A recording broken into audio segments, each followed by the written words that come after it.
My parents are two Portuguese immigrants who grew up in a fascist dictatorship. I am sitting in the West Wing of the White House with the opportunity to serve the President of the United States and the American people. Why wouldn't I want that opportunity? David Simas, former president of the Obama Foundation, from serving in local government in Massachusetts to advising President Obama. When you show up somewhere and people know who you work for, you are representing them. There's no downtime, there's no off time. It is a reflection on them. Democracy is a process. It's not an end goal. It requires an openness to others who are not like me, who don't agree with me. Do you need a thick skin to go into any kind of politics? The culture in Washington is a constant fight. You need to... But let me take you back in time. So you grew up in Massachusetts, small Portuguese immigrant family. Yeah. How did that upbringing shape you? Tell us a little bit. Take us back in time, David. One of my first memories, so my parents, who are still alive and still live in Taunton, Massachusetts, are two Portuguese immigrants. My mom grew up in rural southern part of Portugal. My dad grew up in the middle of the North Atlantic Ocean in the Azores archipelago in an island called São Miguel, St. Michael. His village was probably 300 people, literally in the middle of nowhere. The furthest that they went in school, their formal education ended at the age of 10. Wow. And so hard workers, folks who left everything behind to start something new in a country that they had never been in. It is the American story, Dream. Which is so amazing. And so the piece of Taunton, my hometown, that stays with me is I have a very vivid recollection of living in two cultures, always. When I went to school, it was as if I was going to America. When I came back home at the end of the school day, I was going back to Portugal. And when I went back home, the food was Portuguese. The radio was Portuguese music. My aunts, my uncles, my mom, my dad, my grandparents, my cousins, everyone was talking in Portuguese with an English mixed in. But then you would leave and I'd be with my parents and we'd go to McDonald's or we'd go to someplace else. And it was this, I have a vivid memory of trying to reconcile. Right. Wanting to be American, but also, being anchored and tethered to the very different way of being of my parents. And so that bicultural tension, that bicultural, how do I fit in? What do I retain?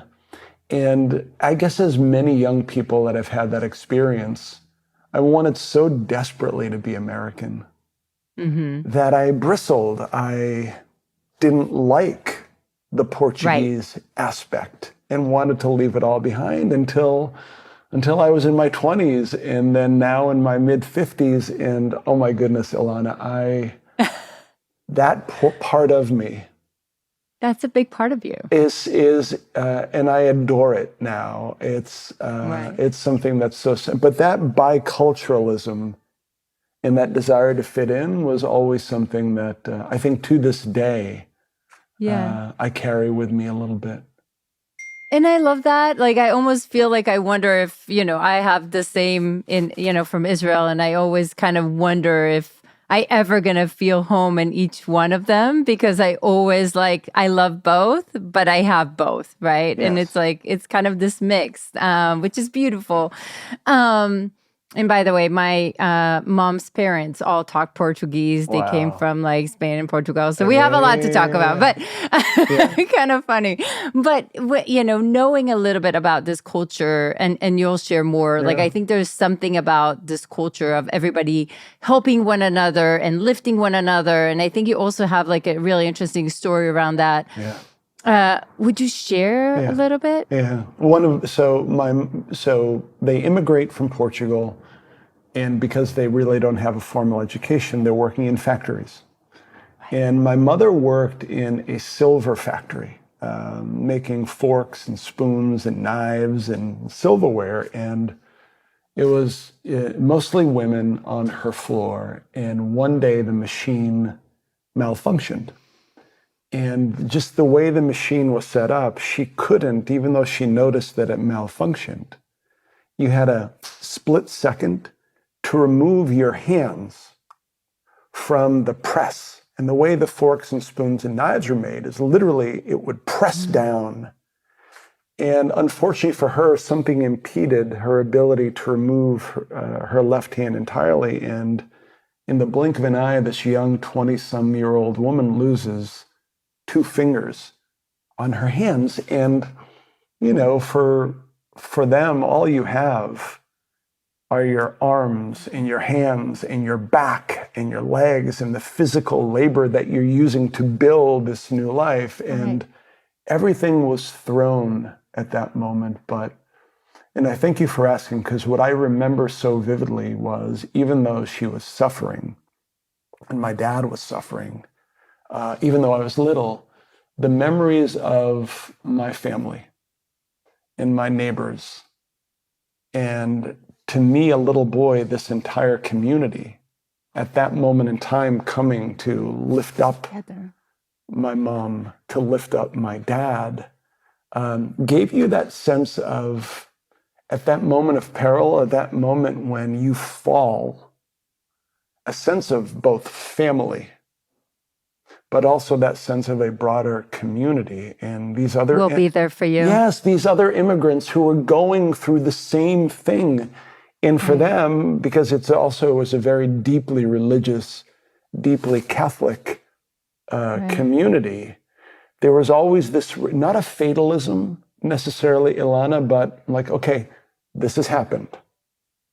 Let's all make it right. Now, what do we have? If this was what happened, we now have to lift each other up. And that sense of community, even as I fast forward through different parts of my career, it would come up in my mind over and over and over again. And so, And the other thing about that, let me just say about them, which is why they are not just my parents, but, I guess I'm lucky enough that I can say that they are heroes and inspirational. They never once complained. I never heard them, or my mom specifically, complain about what had befallen them. If they did, they would close the door and never show their child, their son, or then their daughter, my sister, who was born. And so it was always this, okay, this terrible thing has happened. What am I going to do? What am I going to adapt? I remember her doing physical therapy with a tennis ball, where just for hours she would be squeezing the ball. Why? Because she needed to and wanted to get back to work. Right. It's amazing. Extraordinary people. And, it's, God, they're wonderful. So beautiful. Yeah. So beautiful. I hope they hear this. What an incredible story. And I think you bring that with you, and we'll talk about it. There's a pattern there that keeps on, like that compassion but not going into victim mentality, but staying victor. Like there's like a pattern that I see throughout your career that, I'm sure that has a little bit, definitely came from there. Yeah. But let's fast forward for a second. So you finished school and you study law, if I'm know correctly. What are some of those lessons from law school? Because one of the things, David, that I want the audience to hear is that even if you're not staying in law, there's so much transferable skills. There's so much transferable experiences that shape you to where you are going, right? Yeah. So tell us a little bit, and maybe a specific story that shaped you. So the law for me, actually, it flowed from, I remember the person who represented my mother. And it Wow. was from that young age, I said, that's what I want to be. That's who I want to be. And I mean, he was physically like this very short man, but to me, he was this unbelievable giant. So from a young age, I wanted to be a lawyer. But the biggest takeaway for me once I got to law school was the practice and the discipline of legal training requires the following. It requires a broad understanding of the basic rules and the structures, the system. It requires the regulation, not to memorize them, but to have the ability in that moment when you need to go find it. Once you have that understanding then of the rules, because you're dealing with different fact patterns that always arise, how then do I take a series of different facts that are always up for grabs, that it requires you to have a broad and open perspective about memory, about recall, about perception of the people you're dealing with, Right. and then take the ever-changing facts and apply them Right. to the rules, to the law, to the structure. And then, most importantly, either in writing or verbally, to make the case, to argue the proposition, to tell the story. And so there are these three components that then I just saw after law school and after the practice of law, that this thinking, this approach is applicable everywhere. Because what do you do in any environment? What are the basic rules? What is the circumstance that I find myself in? How do I apply that set of circumstances against the rule? And then how do I add value and tell the story or to engage in a persuasive way for myself and for others? That is applicable across, everywhere. And the beauty of the legal training, there's this, Ilana, many folks who are listening to this will know, the Socratic method of teaching. Yeah. And so you show up in your class, you've had to read the specific case, and all of a sudden the professor goes through the list of 100 students and says, "Mr. Simas, are you here?" And all of a sudden you want to like hide. Totally. And the first question or two will be very basic based upon what you read, and then the professor will do this. Okay, even though the case had these facts, how do you think about what you read if you change this fact or that fact? All of a sudden, this isn't a rote and superficial memorization of it, but it is a critical analysis and a deep understanding of the philosophy, of the underlying currents, of the notion that things in general are both conditional and provisional. Right. Smart. You're reacting to the conditions that you find, but you also understand that they are provisional in terms of the only constant is change. Right. And that's the beauty of both the legal practice, but also the legal training that I've just, to this day, even though I haven't practiced law in forever, I apply it every day. I mean, I think we apply it every day because what you just said is that's almost like the basic emotional intelligence, understanding of what's around you, understanding people, right? It's like, it's all of this and it's happening in every conversation. Was there a specific story as a law student that just kind of like crystallized the importance of it? Well, less as a law student, but I remember when I was practicing very early, I was practicing law, and Ilana, I thought I was 100% right. And, I was young, cocky, show up at the local court, and I'm cross-examining a police officer who had pulled over my client. And just based upon what the police officer had said in his police report, likely if the judge, in my opinion, followed the law, that report and the testimony would be thrown out and my client would be fine. So the police officer, I walked him through on the stand. He basically repeated what he said in the police report. And then again, in a fairly obnoxious kind of self-righteous kind of way, I cited a United States Supreme Court precedent and told the judge that he was required to suppress the testimony. Ilana, the look on the judge's face turned, this look of anger came across his face, called me and the assistant district attorney to the bench, and he basically said to me, I'm going to deny your motion because you didn't understand this precedent and that precedent. And frankly, I don't like your attitude. As I was leaving, the assistant district attorney, who was probably 30 years older than I was at the time, so in his mid-50s and had been doing this a long time, put his arm around me and he's like, look, kid, you're going to learn that when you're in front of this judge, when you make the arguments that you are making, nothing is ever 100% right or 100% wrong. You need to understand him.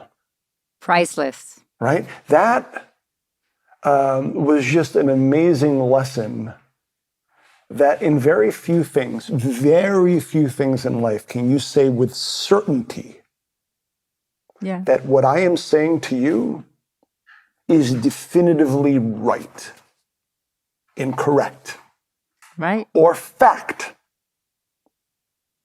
Right? It's one of the things even in politics, in the practice of politics, the discernment between fact and opinion and fact and information is important. Right. That there are very few things that you can actually treat as settled fact. The rest, you're in persuasion mode. And if you're in persuasion mode, it brings a very different way of being and engaging. Right.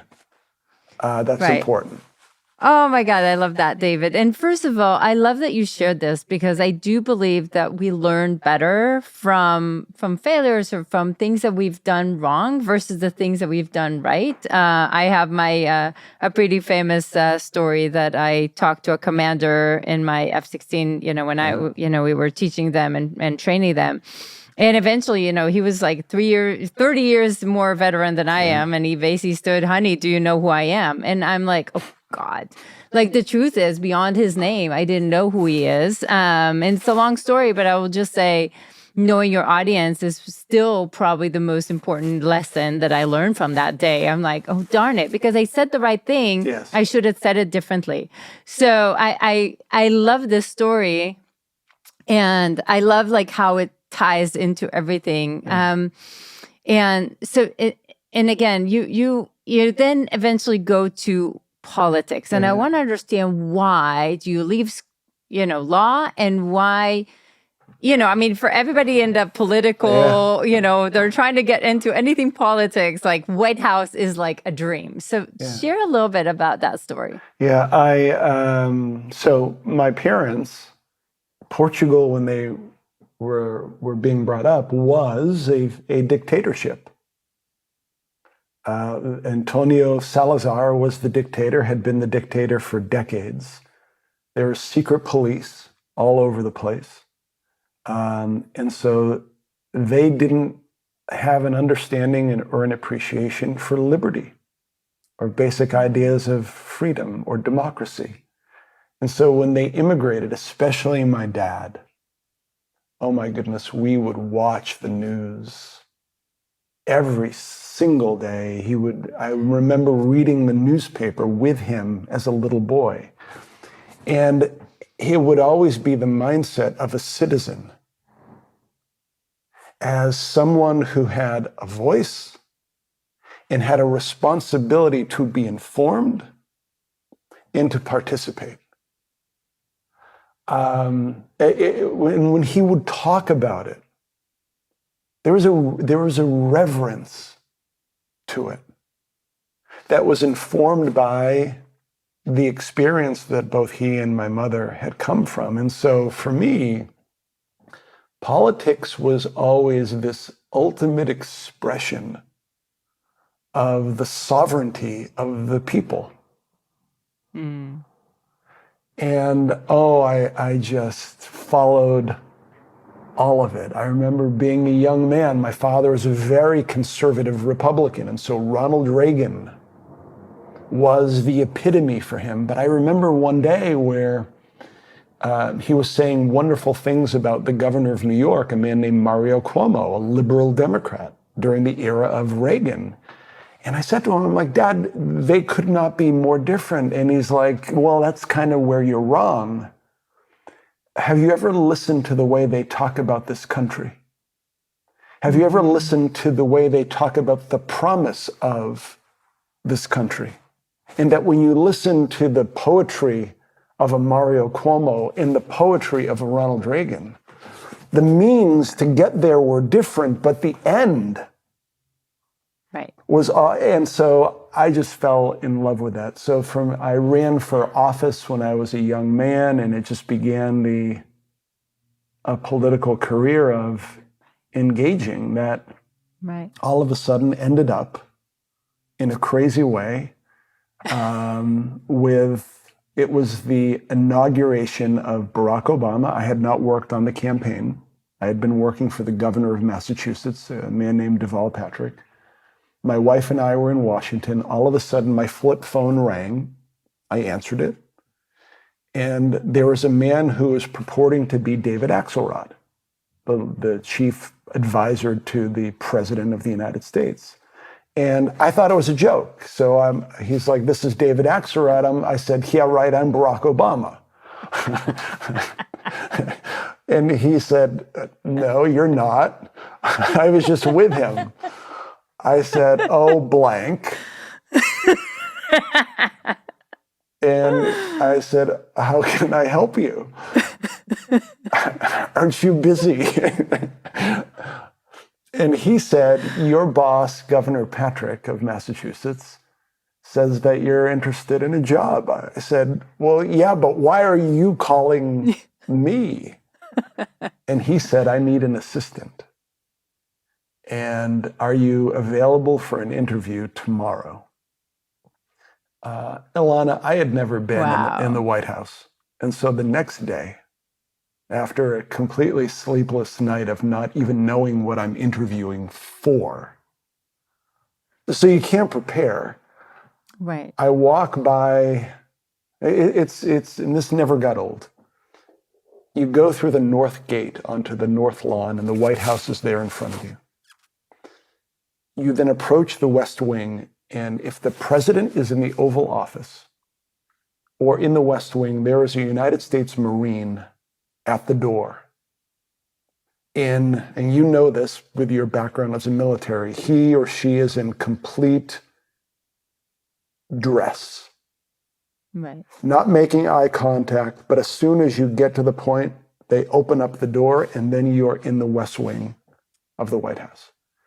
And David called me. Finally, I went into his office, which was the office adjacent to the Oval. He asked me how much I was making for salary. I told him. He's like, well, this job only pays 50% of that. I'm like, oh, okay. He asked me how many hours I worked per week. I said, probably around 60. He's like, well, this will be much more than that. He asked me how much time I spent with my family and my daughters. I told him. He's like, well, maybe Sundays. And after he went through this litany of terrible things, he said, so why do you want this job? I said, Mr. Axelrod, my parents are two Portuguese immigrants who grew up in a fascist dictatorship. I am sitting in the West Wing of the White House with the opportunity to serve the President of the United States and the American people. Why wouldn't I want that opportunity? And as he was walking me out, he didn't say, he said, let me call you in 72 hours. Ilana, we went into the hallway. The president had left. He walks me into the Oval. And I was standing there looking at the Resolute desk looking at the bust of Dr. King, looking at the eagle on the floor, and those images that I remember seeing that place and thinking to myself, this is either the most wonderful thing that's ever happened to me or one of the cruelest things after he tells me I'm not getting the job. And I got the job, and it began a 16-year relationship. Incredible. With the president, 14-year relationship with the president, which is amazing. So, David, I want to go there for a second because that's one of the most incredible stories. Do you know why they reached out to you? Like, how did you build that credibility, that authority, that reputation for yourself? And I want to make sure that our audience gets it. Like, these kind of jobs are not on a hiring boards. Everybody gets that, right? Like, it's all in the hidden market. It's who knows you. And it's according to what you want to be known for. Yes. So how do you think you were able to build that kind of reputation to be the person that somebody like this calls? Yeah, it only happened, obviously, because my boss, the governor, who had known David for a while, vouched for me and vouched for his assessment of my capacity to work, but also his assessment of who I was as a person. A few months after, when I finally asked Axelrod, I'm like, hey man, I didn't work on the campaign. I didn't go to an Ivy League school. I went to Stonehill College, a commuting school. I'm a lawyer. I've been in politics. I've never been and worked in Washington. Why me? And essentially his answer, I'm paraphrasing, was that's exactly why. Because what he wanted, what he needed at that moment was someone he trusted implicitly, vouched for from a character and a work ethic perspective, who had never been, tainted is the wrong word, but too immersed in the culture of Washington. Yeah. Right? Still had that outsider's perspective. And because of my background in politics, and I think the thing that was most interesting to David, when I ran for office when I was in my early 20s, and in running for office, what I did was I knocked on thousands of doors and had hundreds of conversations, mostly listening to people. And then you take what you're listening to and you engage with them, both in a conversation, but then to inform how you're going to approach, if you win, the process of governing. And so what I found out was he wanted someone with a fresh set of eyes who understood politics at the most basic neighborhood, interpersonal level, because and this is one thing that I learned in love to this day. The overwhelming majority of people do not approach democracy, the American Republic, governing, or politics via an ideology or a set perspective. Some do. Those are the partisans. But most people are living their lives. They will check in periodically, and they want to make sure that the people that they put in charge are listening to them and connected with them. Right? And that's what I heard on the doors when I was knocking. Ilana, I was running for my school board, so I had my policy, my 15-point plan, and I was prepared to talk about the plan. No one ever wanted to talk about my 15-point plan for education in my hometown. What they wanted to know was who my parents were, what school did I go to, what church did I attend. They wanted to get a little bit about who I was. Why? Who you were. Because what they're doing is they are entrusting in you their agency to say, okay, I don't know you, but you are going to act on my behalf. You are going to be my voice. That's not a political or a substantive issue. At its core, there's something much deeper than that. And I think that's So on the one hand, it was the lack of Washington experience.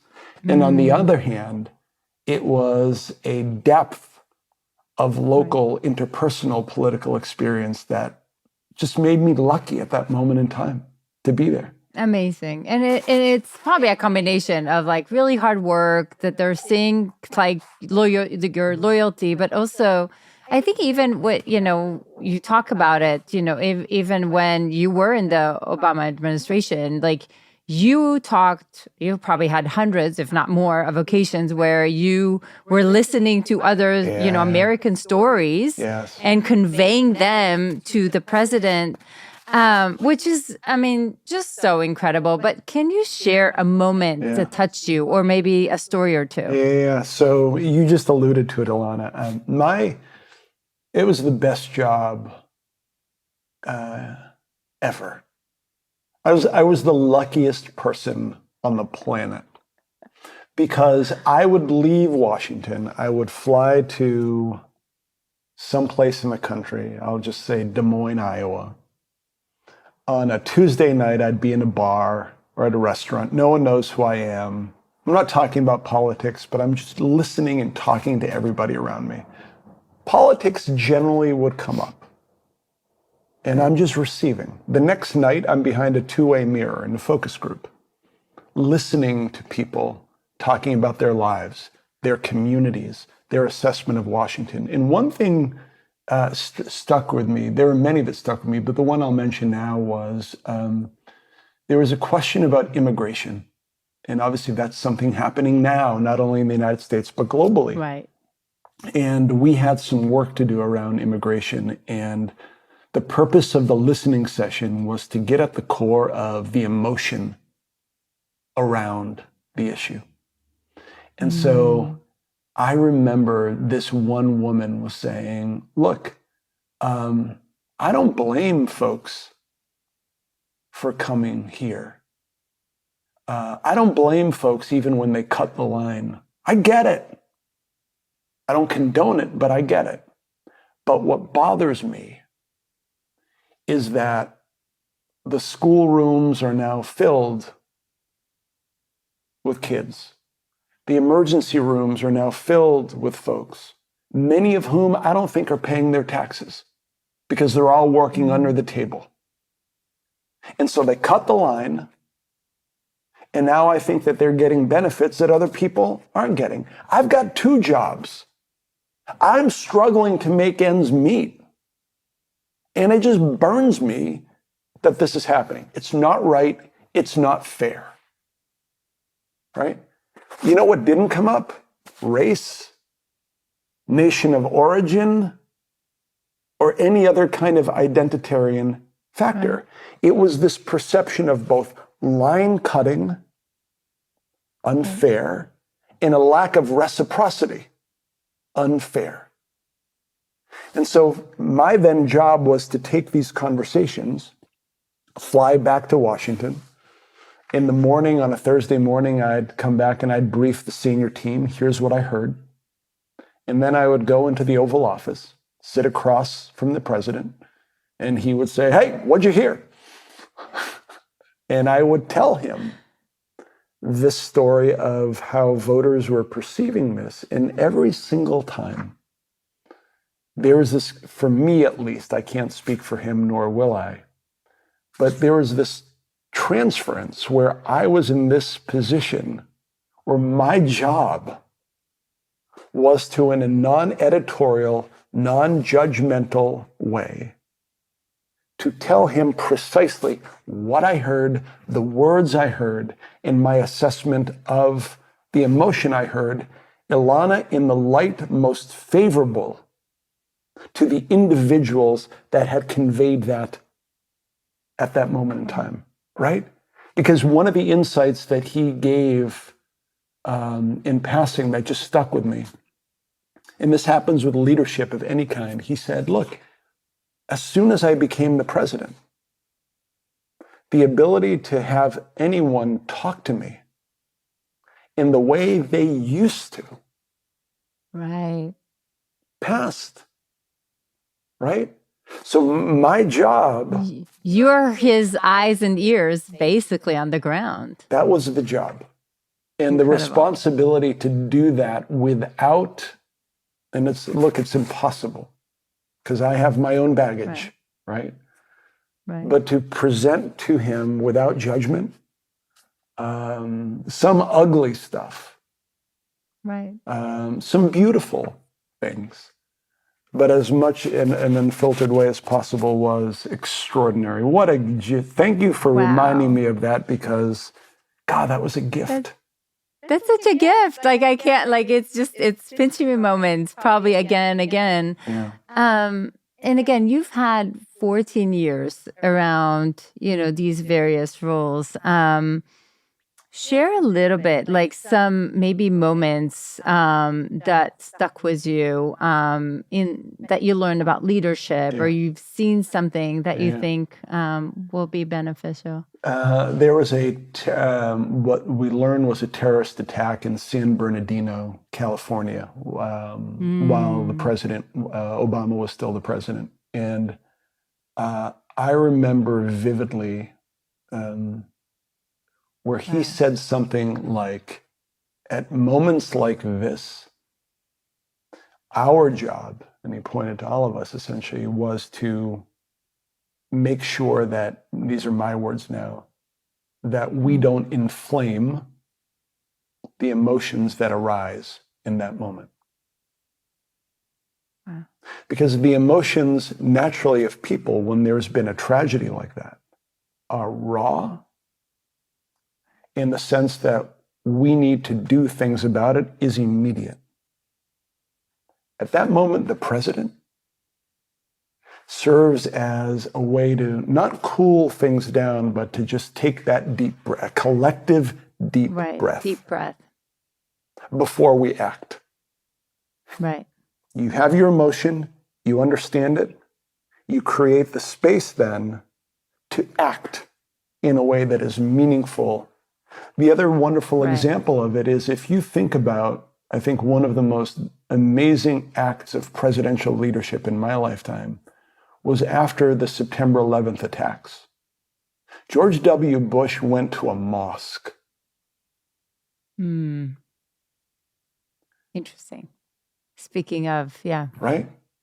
The image and the importance in that moment for this deeply Christian man to go into a mosque, because he knew where the emotions were going and could go. So that's one example, both with Obama and Bush, that I saw that. Right. Another very quick example of presidential leadership, early in the first term, when the auto industry was collapsing in the United States.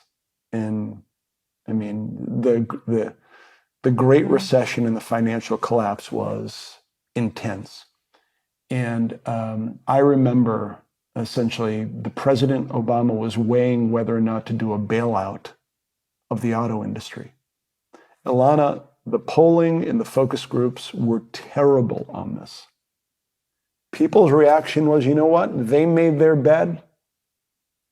To hell with them. No bailouts for anybody. My job, I came back, I gave the information to David Axelrod. David and I went into the president. We briefed the president. David briefed the president. And he gave him the numbers, and the president said, I understand the politics. I get those numbers. But here are the numbers that I need to deal with.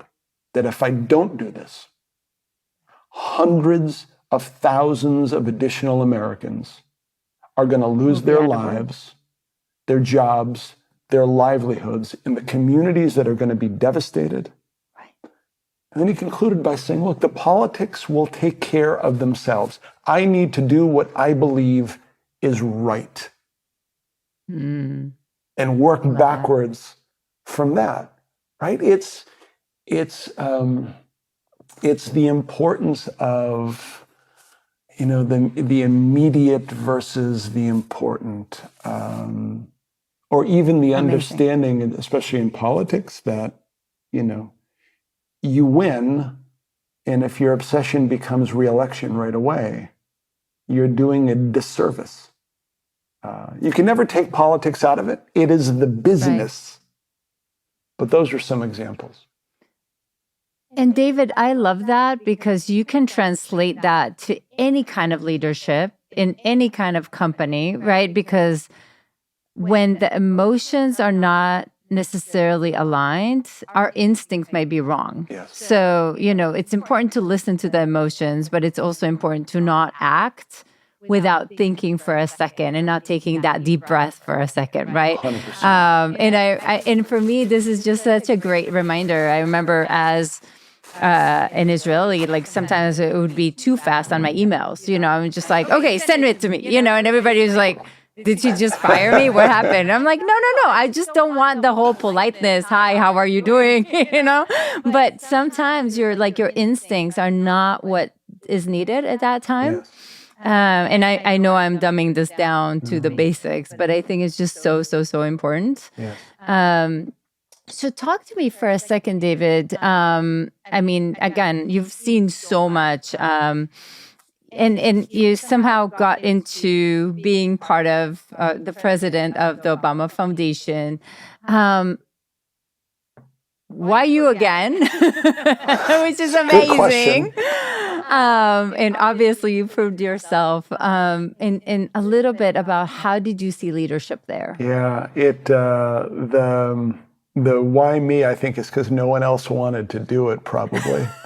I don't buy that. There's probably a little bit of it, but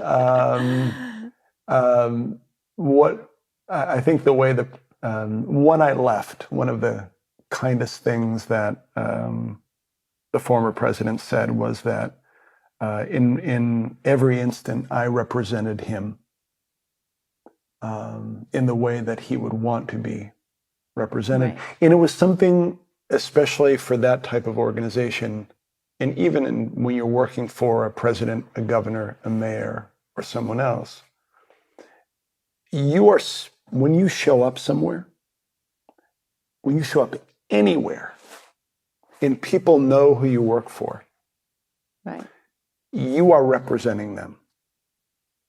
There's no downtime. There's no off time. It is a reflection of them. On them.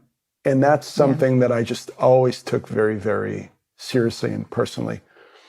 In terms of what it told me about leadership is the entire idea of the organization from the beginning to this day, even though I've been gone now for a couple of years, is what happens if we spend the next 10, 15, 20, 30, 50 years identifying, training, and connecting a generation of leaders who are informed not by the same ideology or the same worldview, but a certain set of core democratic values. And to me, the most important piece of democratic small d leadership is the radical nature of the American Constitution, which said that the people are sovereign. They are in charge. At its core, that is a crazy, radical idea that the founders had now close to 250 years ago. And so what does that require then, someone who aspires to any kind of leadership? Is yes, you need to lead. You need to point the direction to say, here's where we're going. But you have to do it in a way that is consistent with the mandate and the permission that you have been given by the people. Right. It's this mixture of both humility and authority that's in constant balance and tension. You don't want to be so humble that you're not pointing in the direction that you believe people should go. Be. Yes. Right. But you also don't want to be so authoritative in your belief that clearly this is the way we should go when the overwhelming majority of people are saying stop. Right. This constant calibration, it goes back to what I said about conditional and provisional. Right. And so that's a mindset that we were looking for with young people, because the idea that then if you brought them together and they create this culture of leadership and leaders, then I don't know what they're going to do, but I have a pretty good sense of how they're going to do it, which at the end of the day was always the most important piece of it. And that's the ethos of that type of leadership. And I love that, because when you can lead from community and love and trust versus hate, or we won't go into politics, but when you can do that, that makes a big, big, big difference, I think, in leadership and in any kind of culture. But talk to me for a second, David. I'm really, really curious, as somebody that represented a specific individual or a specific party, do you need a thick skin to go into any kind of politics? Like, do you feel like you constantly battle, or do you feel like in peace with that? Like, how does that catch you? Yeah, the culture in Washington, and it was similar when I was serving in Boston for the state government. Is a constant fight. It's a constant us versus them dynamic. It becomes the way of being, the language that you use, the worry about the sharing of information, the assumption about motives and intention.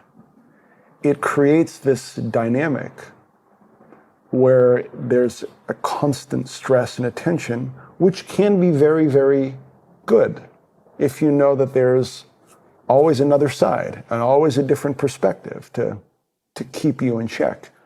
But it does do something to you. It does, and I found this with myself, that which was for me the beauty of leaving Washington every couple of weeks. If I went a period of time where I wasn't connecting with people, those were the moments where cynicism would creep up. Those were the moments where the fight became most important and was in some ways detached from the purpose of the fight, right? And so this is something that I think, so yes, you need a thick skin. Never, ever, ever read the comments. Ever. Ever. Oh, that could be so daunting, though, David. How do you have someone else read them and synthesize? AI is a beautiful tool for that now. And then for me, it was leaving Washington was a way, but then whether it was my family or my contemplative practice, a way to get out of that mindset of opposition, of constant opposition. We'd be at dinner, I remember, in Washington, and you would always wonder whether or not who was around you listening. Right? Is there a reporter? Is there someone from the other party? So what does that create in terms of a mindset? Mm-hmm. And so if you want an insight into the culture of a place like Washington, that's the way that I try to describe to folks is, imagine going out to dinner and your default is you have to look around all the time. Right? So... And that's so how do you emotionally go through that, especially for such a long time? So how do you need to train yourself? Do you wake up and I can't do this anymore? Like, I mean, entrepreneurship is like that. Like my husband hears me a lot, like, I can't do this anymore. And then you push it back and you continue, right? What is it like for you, David? Yeah, what was it like was my habits became my fuel. Exercise daily, no matter what, right? That whatever that time was, meditation, no matter what, and then how it infused throughout the day.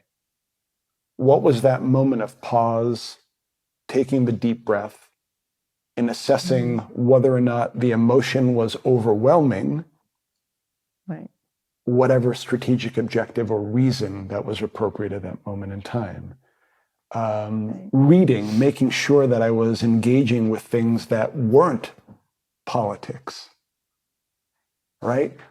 And most importantly, my wife and 2 daughters, that at the end of the day, they could care less about whatever drama or perceived drama usually that I was engaged in. And so it's what, even with the young leaders at the Obama Foundation, when I was there, we would say to them, look, you're going to be thrown into things that you today cannot even anticipate or imagine. You need to find for yourself on a daily basis some safe harbors that you can go to that get you out of that moment of emotion, that moment of almost being taken by the momentum of the situation, to get out of the river, out of the current, and just kind of sit on the bank for a little bit. Right. Because once you, even if it's 5 minutes, that moment of perspective from a leader, it's why we always begin with leadership of self. Right. Because if you can't lead yourself, and it's not perfect, how can you presume to lead anyone else? And so for me, again, it wasn't perfect. God knows I failed more often than not, and got caught in the current in ways that I should not have. But that when I had some refuge, it was because I remembered to, get out of the river for a little bit, just get on the bank and watch. I love that safe harbor, idea, because I think it does get overwhelming. It does get too much. I think for our audience, a lot of times they're not taking action on certain things because of what will people say, and what if people will hate them, and what if it's not perceived, or what if they fail, right? And like you said, the comments, it's so easy to hate in a comment, right? I mean, it became so easy. Yes. It's just mind-blowing. Yeah. But there's kind of what you said, leadership from within. There's a reason why on planes we need to put our own oxygen mask on first before we help others, right? Like, you can't help others if you're struggling. So I love all of this. When you're looking, in all of this, and again, I talked to Don Ariely about hate and all of this.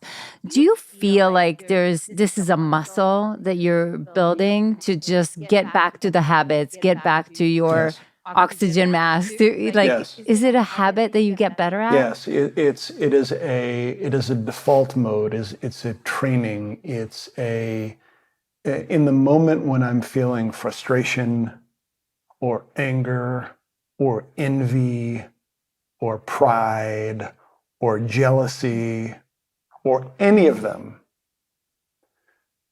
if I can build the habit, the discipline of, look, it's going to come. I'm going to feel that at different moments in time. But if I can recognize that I'm in that moment and then say, okay, like I'm going to pause. I'm going to try to view this in the light most favorable to the person that I'm dealing with, or the group of people that I'm dealing with. I'm going to get out of that flow. And again, it's just the habit. And it's never conquered. It's never, ever, ever perfect. Ever. I'm sure there will be multiple times today where I will, not be my best self. Right. But like when it happens, how many times have you, God knows this happens to me all the time, you're about to go into a meeting. You're prepared. There's one person that's going to be in the meeting that makes you nuts. Oh, yeah. Right? Of course.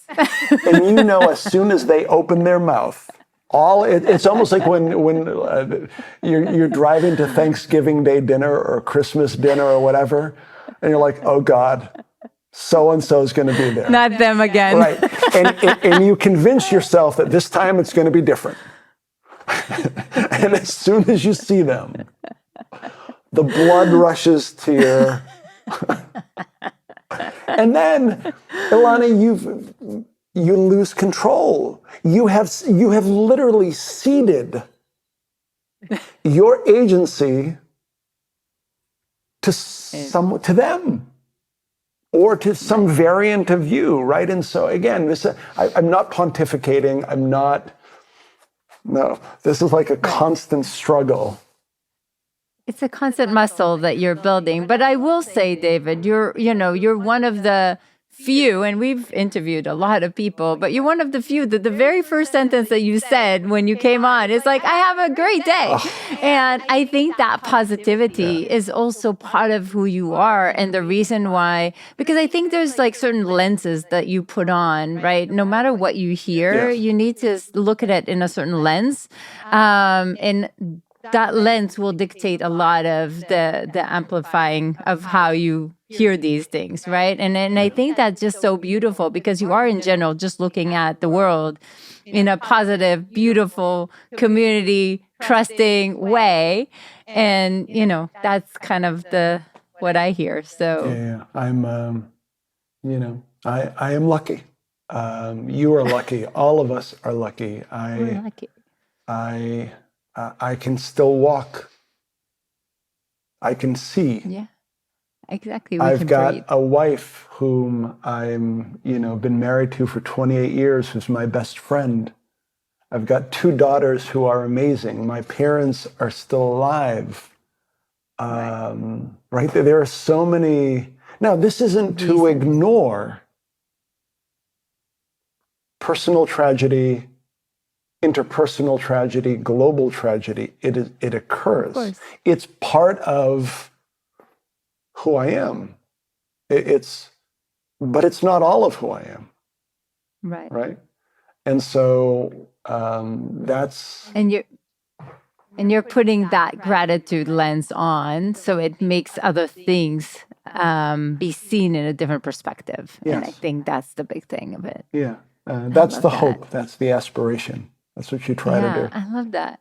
So, David, based on everything that you've experienced and seen and all of that, if you look back in time, what would you say to David, the kid, or the teen that, what are the things that you know today that you wish somebody told you or that you would have listened? Yeah, that the only thing I truly control are my thoughts, my words, and my actions.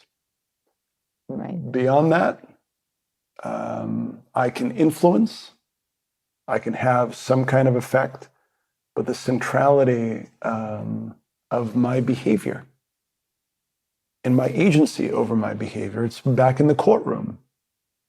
Don't be obnoxious. Don't be self-righteous.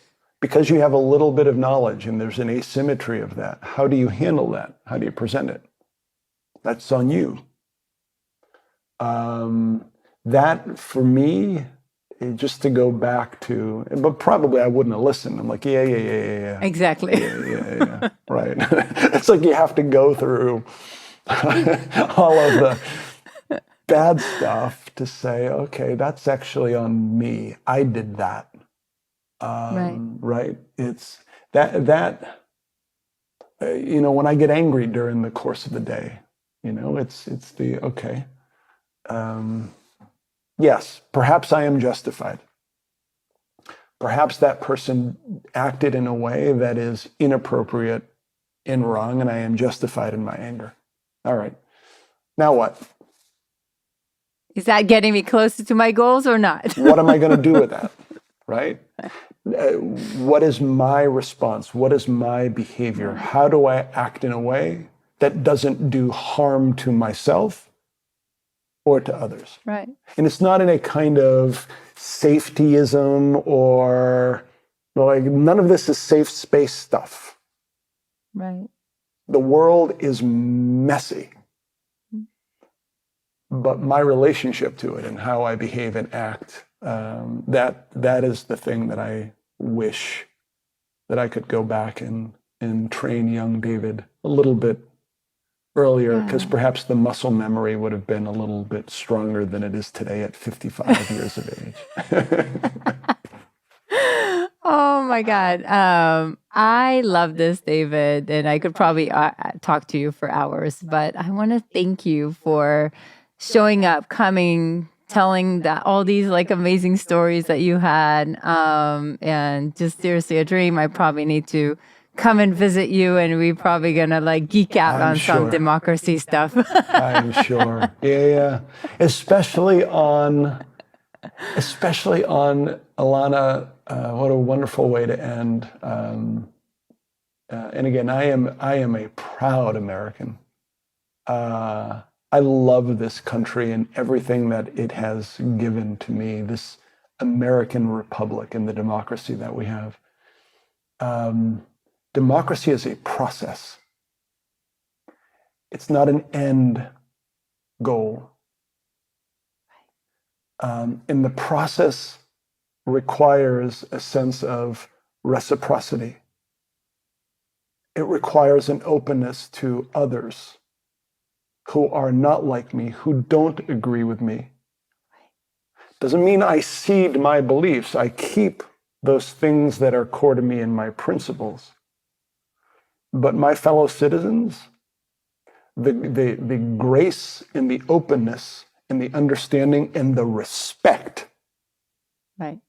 as a fellow citizen that I give to my compatriot on this process of democracy, as sovereigns, it's especially in moments where it's tested, that the power of the idea really becomes central. So thank you for creating this space and for the conversation. And I can't wait to see you in person at some time so we can geek out. Love this, David. Thank you. My pleasure. Thank you. More episodes that you're going to love are right around the corner, so definitely make sure to click the like button and subscribe to our channel. Also, who in your life should see this today? Do share this with them. This will inspire and help those you care about and helps us continue to bring amazing guests. And I will see you there.